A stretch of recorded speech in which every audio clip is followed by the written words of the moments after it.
بسم اللہ الرحمن الرحیم۔ السلام علیکم۔ ہوا یوں کہ تمام حالات و واقعات کو دیکھتے ہوئے 2 محرم الحرام کو امام علی مقام کا قافلہ اس میدان میں اترا جسے کربلا کہا جاتا ہے۔ خیمے لگا دیے گئے۔ حور نے بھی آپ کے مقابلے میں اسی میدان میں خیمے نصب کر دیے۔ اگرچہ حور کے دل میں اہل بیت کی محبت تھی مگر ابن زیاد کے حکم سے مجبور تھا اور یہ بھی جانتا تھا کہ اگر آپ کے ساتھ کوئی رعایت کی تو 1000 سپاہیوں کی موجودگی میں اس کا چھپانا مشکل ہو جائے گا، اور جب ابن زیاد کو معلوم ہوگا تو وہ سخت سزا دے گا۔ اس لیے حر ابن زیاد کے حکم کے مطابق عمل کرتا رہا۔ امام علی مقام نے اس دشت کی مغموم فضا کو دیکھ کر پوچھا، اس جگہ کا کیا نام ہے؟ لوگوں نے کہا، اسے کربلا کہتے ہیں۔ آپ نے فرمایا، یہ مقام کربلا ہے، یہی ہمارے مال و اسباب کے اترنے اور ہمارے اونٹوں کی جگہ ہے، یہی وہ جگہ ہے جہاں ہمارا خون بہے گا۔ حر بن یزید نے ابن زیاد کو اطلاع دی کہ امام علی مقام نے کربلا میں اپنا ڈیرا ڈال دیا ہے۔ جب اسے یہ معلوم ہوا تو اس نے حضرت امام حسین کے نام ایک خط لکھا جس کا مضمون یہ تھا کہ یزید کا حکم ہے کہ حضرت امام حسین سے میری بیعت لو، اور اگر وہ نہ مانے تو فوراً ان کا سر کاٹ کر میرے پاس بھیج دو۔ لہٰذا میں آپ کو بطور نصیحت کہتا ہوں، یا تو یزید کی بیعت کر لو یا آمادہ جنگ ہو جاؤ۔ آپ نے یہ خط پڑھ کر زمین پر پھینک دیا۔ قاصد نے تمام احوال ابن زیاد کو بیان کیا تو وہ بڑا غضبناک ہوا۔ ابن زیاد نے انتہائی سرگرمی کے ساتھ تیاری شروع کر دی اور ساتھ ہی اسے فوج کی قیادت کے لیے ایسے سپہ سالار کی ضرورت تھی جو لوگوں پر پوری طرح قابو پا سکے، تو اس نے جلیل القدر صحابی حضرت سعد بن ابی وقاص جو کہ عشرہ مبشرہ میں پائے جاتے ہیں، ان کے بیٹے عمرو کو بلایا اور حکم دیا کہ میں نے حسین رضی اللہ تعالیٰ عنہ کے لیے تمہیں منتخب کیا ہے۔ ابن سعد نے کہا، اور خدمت جو چاہے آپ مجھ سے لے لو، مگر یہ کام تو مجھ سے نہ ہوگا۔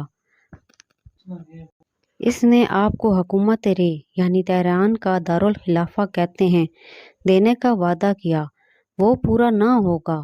اسے حکومت رے کی بڑی آرزو تھی، بولا مجھے ایک دن مہلت دو۔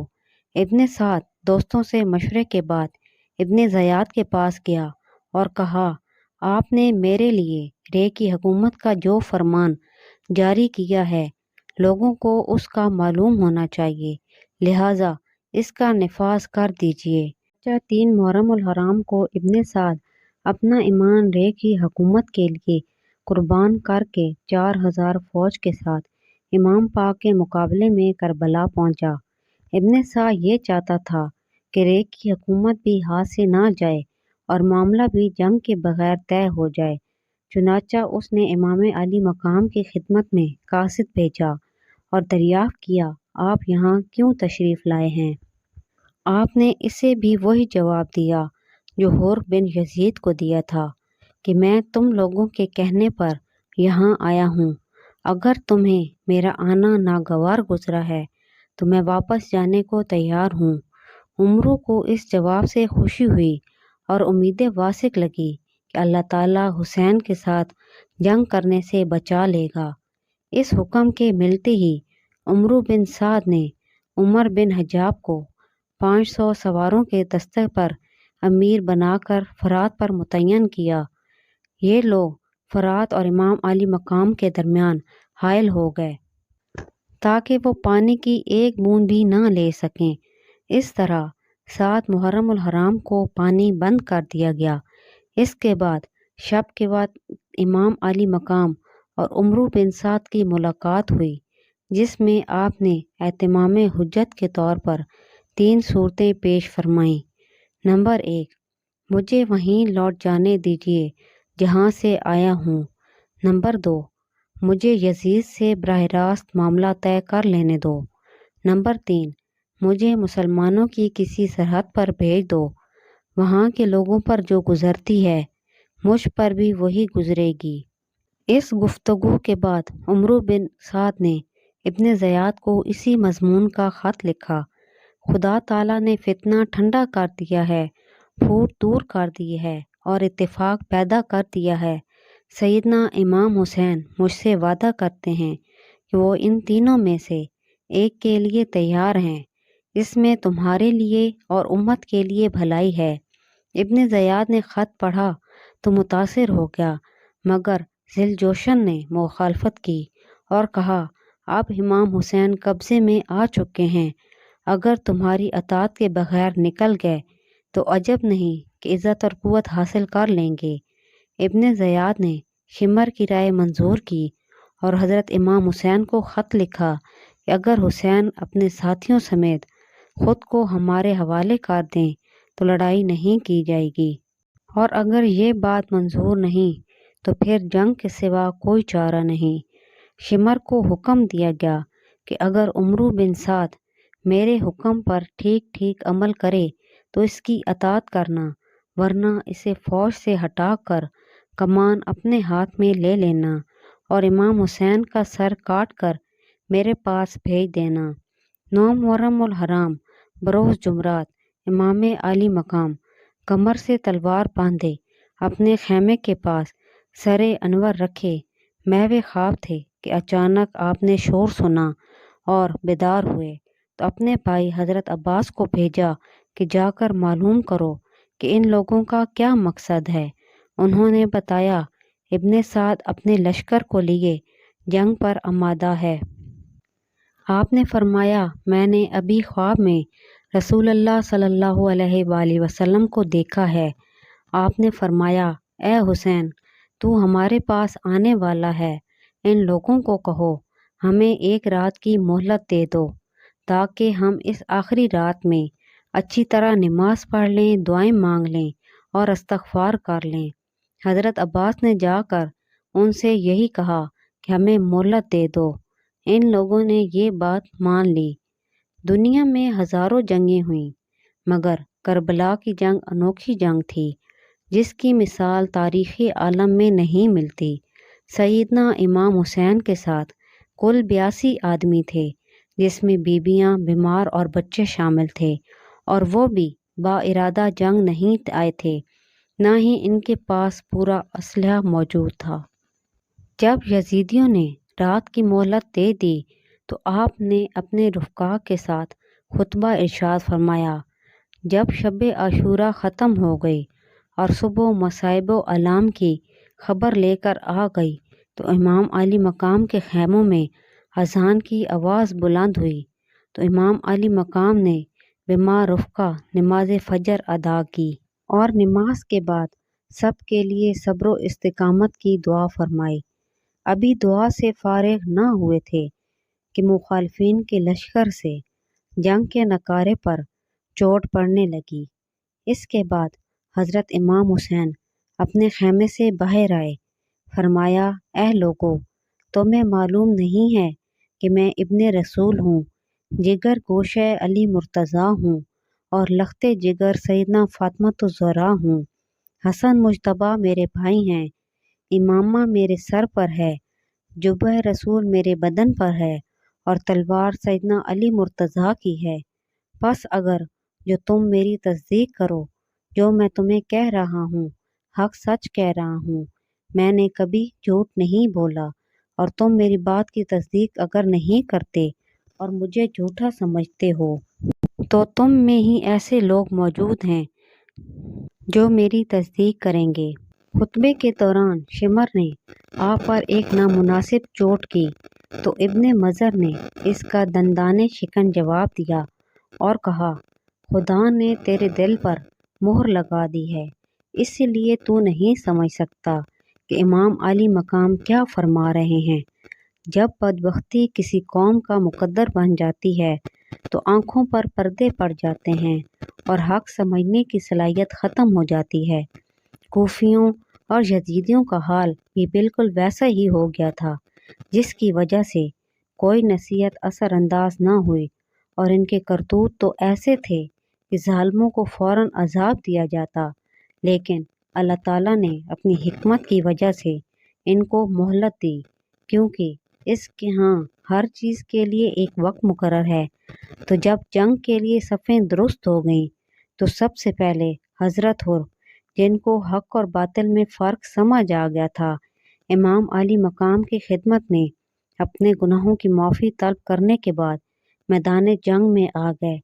اس طرح یکے بعد دیگرے ہمارے اہل بیت کے بہادروں نے بہت سے کافروں کو جہنم واصل کیا اور خود جام شہادت نوش فرمایا۔ اس کے بعد حضرت عباس علم بردار کی باری آئی۔ انہوں نے بھی اپنی بہادری کے جوہر دکھائے اور دشمن کو نیست و نابود کرتے چلے گئے۔ آخر کار آپ نے بھی جام شہادت نوش فرمایا۔ اس کے بعد علی اکبر، جن کی عمر 18 سال تھی، انہوں نے والد سے میدان جنگ میں جانے کی اجازت طلب کی۔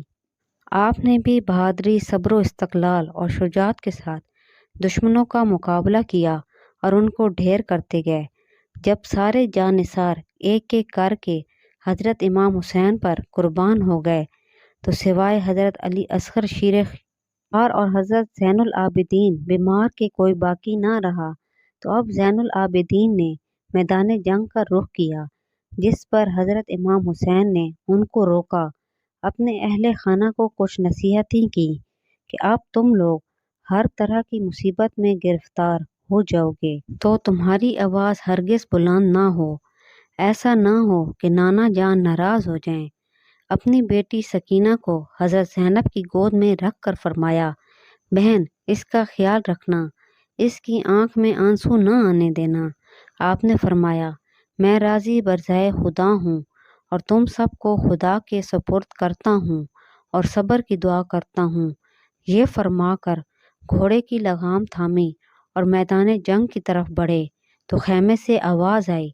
جب آپ اندر تشریف لائے تو شہر بانوں نے عرض کی، لخت جگر علی اصغر پیاس کی وجہ سے نیم جان ہیں، کئی دنوں سے بھوکے پیاسے ہیں، ہم کیا کھلائیں اور پلائیں۔ امام علی مقام نے ننھے علی اصغر کو اٹھایا اور یزیدیوں کی فوج کے پاس جا کر کہا، اے قوم جفاکار، اگر تمہارے باطل گمان میں مجرم ہوں تو اس معصوم بچے کا کوئی قصور نہیں، اسے ایک گھونٹ پانی دے دو۔ ان سنگ دل جفاکاروں نے کہا، ابن زیاد کی اجازت کے بغیر ایک گھونٹ پانی ملنا بھی محال ہے۔ ان ظالموں کو ذرا ترس نہ آیا، پانی کی بجائے ایک ظالم نے تیر چلایا جو حضرت علی اصغر شیر خوار کا گلا چھیدتا ہوا امام علی مقام کے بازو میں پیوست ہو گیا۔ امام پاک نے علی اصغر کے گلے سے تیر کھینچا اور واپس تشریف لائے اور شہربانوں کی گود میں حضرت علی اصغر کی لاش کو رکھ دیا اور فرمایا، شہربانوں تمہارے بیٹے کو ساقی کوثر جنت کا پانی پلائیں گے۔ اللہ اکبر۔ حضرت علی اصغر کی شہادت کے بعد مردوں میں حضرت امام زین العابدین، حضرت امام حسین کے ساتھ بچے تھے۔ آپ بستر بیماری پر تڑپ رہے تھے۔ حضرت امام حسین نے ان کو پکڑ کر کہا، اے لخت جگر، نور نظر، دنیا میں میری نسل فقط تم سے ہی باقی رہے گی اور قیامت تک منقطع نہ ہوگی۔ میں تمہیں وصیت کرتا ہوں اور مستورات کی نگرانی کے لیے تمہیں متعین کرتا ہوں۔ نانا جان اور ابا جان کی امانتیں تمہارے سپرد کرتا ہوں۔ اور پھر آپ نے ان کو تقویٰ اور رضائے الہی کی تلقین فرماتے ہوئے کہا، جب کسی پریشان مسافر کا ذکر خیر سنو تو میری بے کسی یاد کیجیو، اور جب کوئی شہید ہو جائے تو میری شہادت کو یاد کر کے روح کو تسکین دیجیو۔ اور فرمایا، اے بیٹا، راہ حق میں آنے والی ہر مصیبت کو صبر سے برداشت کرنا۔ آپ دوبارہ جب میدان میں آئے تو ایک دفعہ پھر آپ نے ان کو اللہ تعالیٰ کی حکمت بیان کی، اگر تم اللہ کے دین کا اقرار کرتے ہو اور حضرت محمد صلی اللہ علیہ وسلم کا کلمہ پڑھتے ہو تو مجھ پر ظلم و ستم نہ کرو اور قیامت سے ڈرو، اور میں تم لوگوں کے بلانے پر یہاں آیا ہوں، اور آج تم میرے خون کے پیاسے بن گئے ہو، مجھے چھوڑ دو تاکہ میں کسی اور طرف چلا جاؤں، اور اگر ایسا نہیں کرتے تو بسم اللہ، میرا سر اور تم لوگوں کا خنجر۔ اس کے بعد شمر نے کہا، آپ یزید کی بیعت کر لیں اور اس ہلاکت سے رہائی حاصل کر لیں، اور جب تک آپ ایسا نہیں کریں گے تو ہم آپ کو ایک قطرہ پانی کا نہیں دیں گے اور نہ کسی کو کہیں جانے دیں گے۔ امام عالی مقام نے فرمایا، میں اہتمام حجت کر چکا ہوں، ہرگز یزید کی بیعت نہیں کروں گا، اس لیے کہ وہ فاسق و فاجر ہے۔ یہ ہاتھ کٹ تو سکتے ہیں مگر یزید کی بیعت نہیں کر سکتے۔ اس کے بعد ان کا مشہور بہادر جنگجو، جس کو مشکل وقت کے لیے رکھا گیا تھا، وہ پوری تیاری کے ساتھ آگے بڑھا۔ آپ نے اسے ایک ہی وار میں نارے جہنم واصل کر دیا۔ اس کے بعد ان کے جنگجو امام عالی مقام کے مقابل آتے رہے۔ اس پر امام عالی مقام پر پیاس غالب آئی۔ آپ نے نہر فرات کا قصد فرمایا۔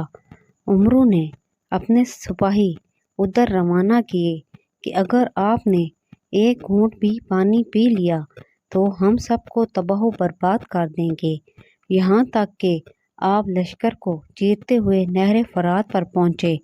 ہاتھ میں پانی لیا تو ننھے منھے بچوں کی پیاس یاد آ گئی، پھر آپ نے پانی پھینک دیا۔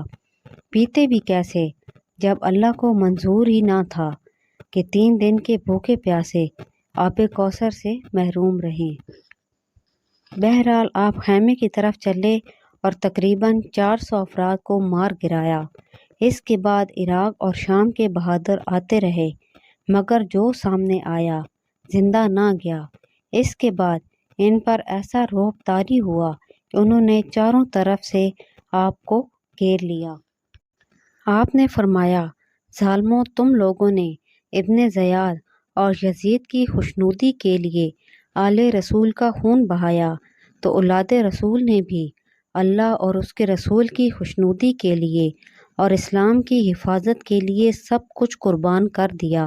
حضرت امام عالی مقام بہادری کے جوہر دکھاتے رہے۔ آپ کی دلیری، صبر و استقلال اور شجاعت کے قربان جاؤں۔ 3 دن کے بھوکے پیاسے، زخموں سے چور چور ہونے کے باوجود اس طرح لڑتے رہے کہ باطل کو پتہ چل جائے کہ میں کون ہوں۔ میں وہ حسین ہوں جس کی رگوں میں خون رسول ہے، میرے بازوؤں میں قوت حیدری ہے۔ ابن سعد یہ سب دیکھتے ہوئے کہا، حسین کو چاروں طرف سے گھیر لو اور تیروں کی بوچھاڑ کر دو۔ آپ کا سارا جسم زخموں سے چور چور ہو گیا، یہاں تک کہ آپ سواری پر قائم نہ رہ سکے اور ایک ظالم کا تیر آپ کی پیشانی پر لگا۔ وہ پیشانی جس سے نور کی شعاعیں نکلتی تھیں۔ آپ نے خون سے لت پت اپنا ہاتھ منہ پر پھیرا اور کہا کہ میں اسی حال میں اپنے نانا جان سے ملوں گا اور اپنا احوال بتاؤں گا۔ جمعۃ المبارک کا دن اور ظہر کا وقت تھا، گویا تکبیر افتتاح گھوڑے پر ہوئی اور گرنا رکوع کی حالت تھی اور زمین پر آنا عین سجدہ تھا۔ 72 تیروں کے زخم آ چکے تھے۔ شمر نے آپ کے رخسار مبارک پر تلوار ماری۔ آپ کا جدھر رخ ہوا نماز ادا کرنا جائز لگی، اشارے سے نماز شروع کی، تو جب سجدے کا اشارہ فرمایا تو شمر نے تلوار چلا کر آپ کو شہید کر دیا۔ معزز سامعین، میں نے اس کم وقت میں آپ کو حضرت امام حسین کی شہادت کے واقعے کو بیان کرنے کی کوشش کی ہے۔ اللہ ہم سب کو ہدایت کی توفیق عطا فرمائے۔ جزاک اللہ۔